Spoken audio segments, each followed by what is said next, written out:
আজকে আমাদের অনেক কাজ সারা হয়ে গেছে, সব কিছু। আবার এদিকে ঘুমও হয়েছে। সকালবেলা অনেক ভোরবেলা আজকে উঠে পড়েছিলাম 5টার সময়।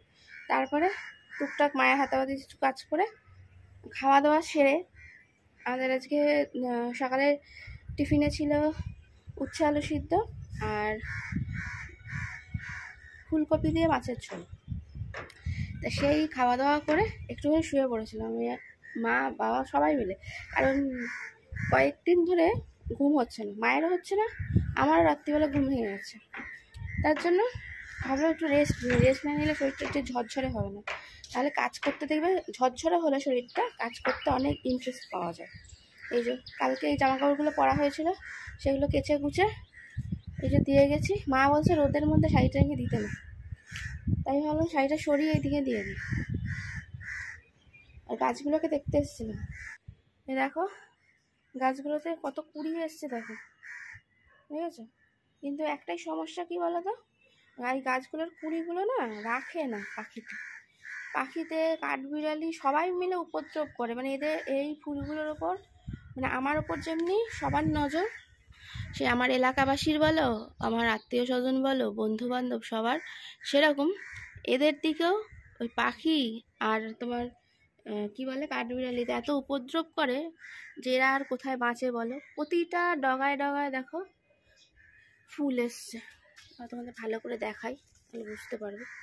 এ দেখো প্রতিটা ডগায় ডগায় ফুল এসছে, এ দেখো।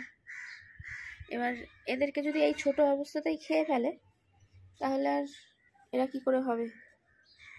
এ দেখো এটা রেড ভেলভেট,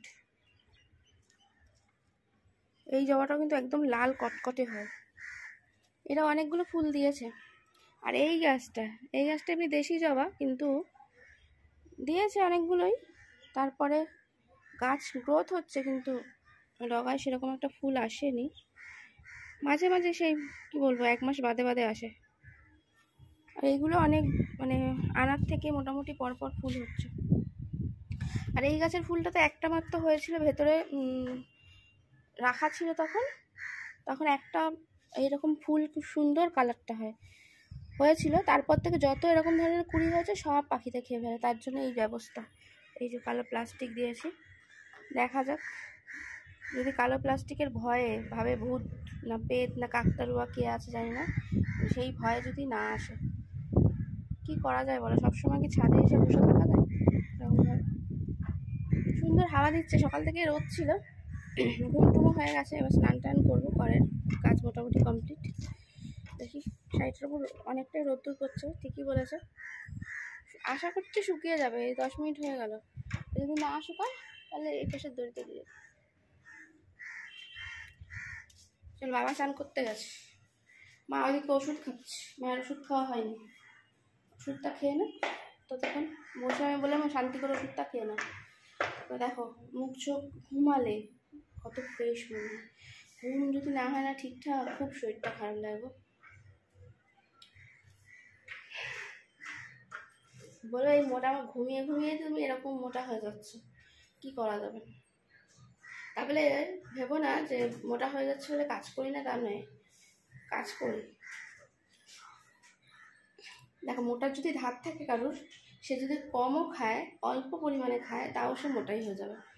এটা আমাদের বাড়ির প্রতিটা মানুষের ধাত, মানে আমাদের মা মাসি, তারপর আমাদের দিদা, সবাই মোটামুটি মোটাসোটা। আমার ঠাকুমাও কিন্তু মোটাসোটাই ছিল, কেন রোগান ছিল না। তারপর মানে আমাদের বাড়ির মেয়েরা, আমার জেঠুর মেয়েরা সবাই মোটামুটি, কেউই রোগা পাতলা কেউ নয়, সবাই মোটারই ধার আছে একটুখানি। কেউ মানে বলতে পারবে না যে না খেয়ে, সবাই যদি মানে গরিব মানুষই, খুব বেশি বড়লোক হ্যাবক কেউ নয়, কিন্তু তাহলে আমরা মধ্যবিত্ত বাড়ির হয়েও যা ডাল ভাত দুটো জোটে তাতেই আমরা কিন্তু একটু মোটাসোটাই ছোটোবেলা থেকেই। তার জন্য ওই ধারটা আর কি রয়ে গেছে, বুঝেছো। এখন না খেলেও ফুলেই যায়, কী করবো। আর মোটা তো মোটা, কার খেয়ে মোটা হয়েছি গো? মনে হয় যেন অন্য লোক এসে আমাদের খাইয়ে দিয়ে যায়, তা তো নয়। মোটা হচ্ছে তো আমাদের পরিবারের, আমাদের নিজেদের পয়সায় খেয়ে, তাহলে মোটা হলে অসুবিধা হতো। আর অন্যের পয়সায় খেয়ে তো নয়, কি বলো, তার তো রাগ হওয়ার কথা না। এটাই বলতে হবে, যাদেরকে এরকম মোটা বলে ব্যঙ্গ করে লোক, তখন এরকমই বলতে হবে, তোমার খেয়ে কি মোটা হয়েছি গো, বুঝেছো? তারপরের দিন থেকে আর একদম তোমাকে মোটা বলবেই না। যদি ওর মনে মনে গালাগালিও দিতে ইচ্ছা করে, সে নিজে মনে মনে দেবে, কিন্তু তোমাকে আর কিচ্ছু বলবে না। এরকম আজকালকার দিনে মুখ না খুললে না, চুপ করে থাকলেই ব্যাস মাথার উপর চড়ে বসে ছড়ি ঘোরাতে থাকবে। খেতে বসে গেছি, আর মায়ের তো জানোই অপূর্ব হাতের রান্না, স্বাদ দারুণ, কিন্তু এটাই যা বেশি পরিমাণে আমাকে খাইয়ে দেয়। দেখো কতটা দিয়েছে, এতটা বলো লাগে খেতে? আমি পারি না খেতে। সকালবেলা একবার খেয়েছি, আবার দুপুরবেলা কি খাওয়া যায়? কিন্তু আমার মা শুনবে না।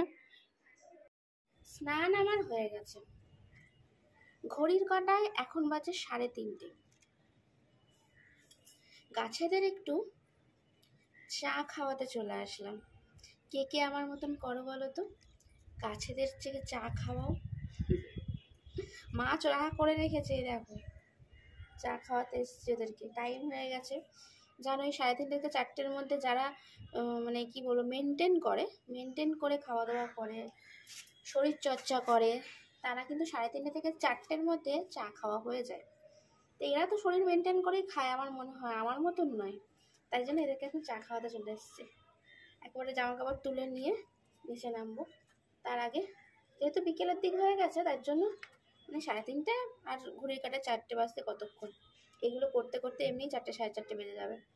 তাই গাছের গোড়াগুলো খুঁড়ে, আমার কাছে যেহেতু ওই কুড়ুলই নেই, আমি এরকম একটা করাত নিয়ে চলে এসেছি। নিয়ে এসে গাছের গোড়াগুলো খুঁড়ে ওদেরকে একটু চা খাইয়ে দিই। কি বলো? আমার মায়ের মতো ওদের চায়ের নেশা ধরেছে।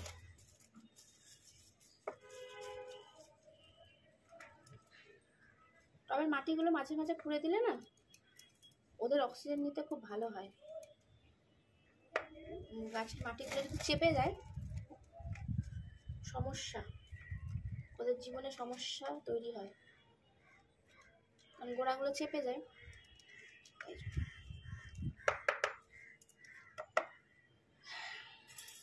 মা আবার বলেছে মেপে মেপে চা খাওয়াবি বাটি করে, তাই জন্য আলাদা একটা বাটি নিয়ে এসেছি।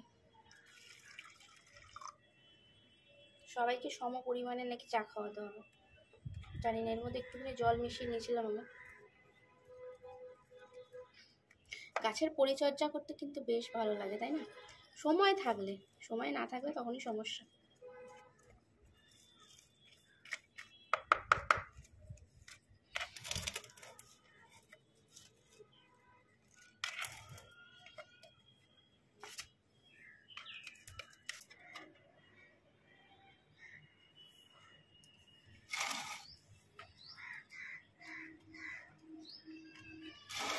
আমার কিন্তু এইসব কাজ করতে বেশ ভালোই লাগে।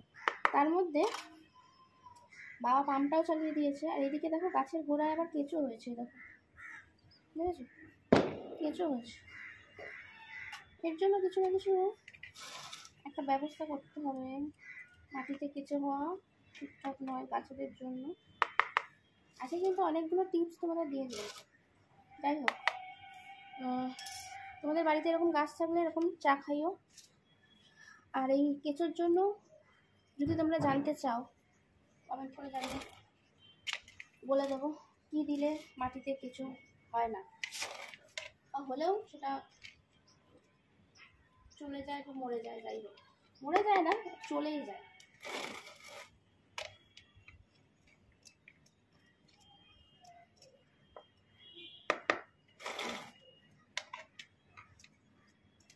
তোমরা হয়তো ভাববে, সত্যি কথা বলতে আমার অ্যাকোয়ারিয়ামে মাছ, গাছপালা, এদেরকে ভালোবাসতে খুব ভালো লাগে।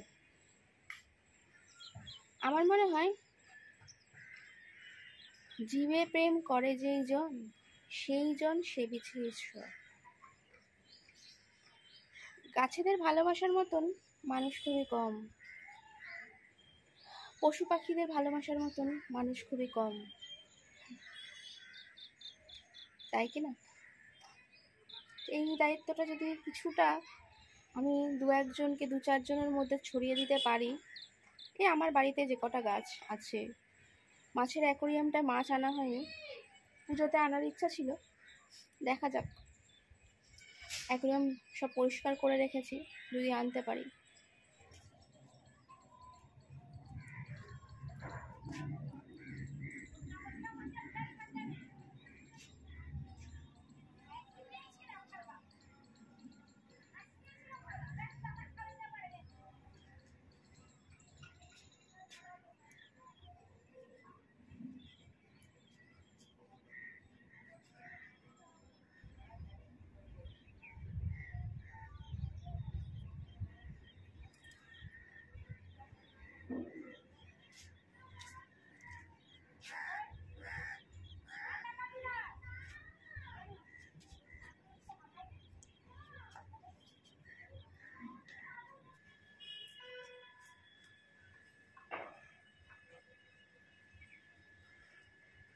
লাইট বার করেছি, লাইট লাগাবো, বুঝলে?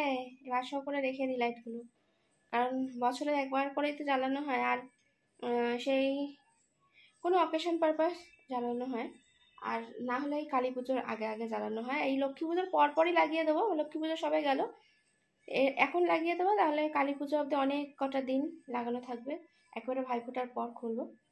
তাই এই লাইটগুলো বার করেছে, এগুলো আজকে সব জানলায় সাজিয়ে দেবো। সাজানোর পর সন্ধ্যেবেলা তোমাদের সঙ্গে শেয়ার করবো কেমন লাগছে, ঠিক আছে? টুনি লাইট লাগাবো এখন,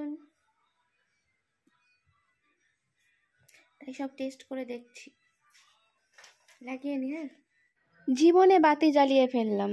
এই দেখো কি সুন্দর করে লাগিয়েছি বলো, গাছগুলো যেহেতু এরকম ধার দিয়ে উঠেছে, দেখতে বেশ দূর থেকে ভালোই লাগবে, তাই জন্য এই অপরাজিতা গাছগুলোতে দিয়েছি।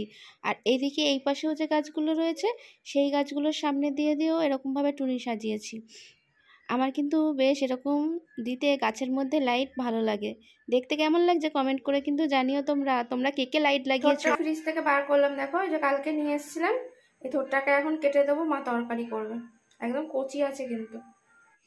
মা এখন একটু আলুটাকে ভাপিয়ে নেবে। এই দেখো থোর কেটে দিয়েছি এরকম করে, একদম কচি ছিল, একদম কচি থোর। জিনিস অল্প খেতে হয় বলো, মা বলছে যে এইটুকু করে রেখেছিস না, তাহলে আরেকটা নিয়ে আসতিস, বেশি খাওয়া ভালো না, স্বাস্থ্যের পক্ষে খারাপ। আমরা বাঙালি, আমরা চপ ছাড়া মুড়ি তো ভাবতেই পারি না, তাই জন্য যেমনি ভাবা সেমনি কাজ, চপ নিয়ে চলে এসেছি, আর সুন্দর করে তেল পেঁয়াজ শসা দিয়ে ভালো করে মুড়িটাকে মেখেছি। এবার চপ দিয়ে খাওয়া হবে, সাথে ভেজিটেবিলও আছে। আমাদের থোড়ের তরকারি একদম রেডি হয়ে গেছে। কি দিয়ে করেছো মা? ডাল দিয়ে, আলু দিয়ে। আলু আর আমি তো কুটেছি, আলু আর থোর কেটেছিলাম, তার মধ্যে আবার মুগের ডাল দিয়েছি, দারুণ। সাথে তো রুটি আছেই, এখানে আছে আলু ভাজা। এই আজকে আমাদের রাতের ডিনার।